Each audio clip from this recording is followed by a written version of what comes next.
dito para bumili ng lutong ulam. Habang nakain kami ay nag-pick up na rin pala si Kuya Ryder. Sinundo na nga namin ang kapatid ko sa eskwelahan niya. Mare, kala mong pagod na pagod nangungopia lang naman. Nagugutom na nga daw siya kaya nagpabili ng burger. Mare, sa simbahan pa talaga kumain. Ngayong araw nga kasi duty kami sa simbahan. Mare, gusto na nga umuwi ng kapatid ko at inaantok nga daw siya. May nadaanan nga kaming palamig at puto kaya bumili na rin kami. Anong oras na nga kasi at kami gutom na. Mare, ganito nga pagkain, solve ka na. Kinagabihan nga pumunta kami ng Robgal. Mare, hindi ka na talaga nanawa. Pinasunod lang kami dito para maghapunan. Eto nga yung mga in-order nila hindi ko naman alam yung tawag nung iba. Pasensya na Mare at kami pinusunod lamang. Yung baso nga nila talagang mapapangiwi ka.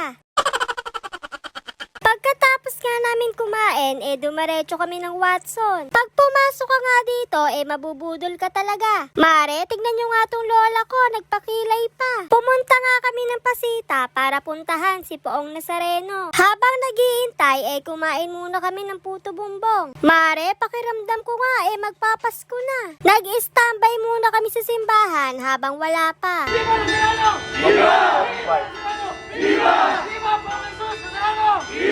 At sa wakas nga Mare, pauwi na rin kami.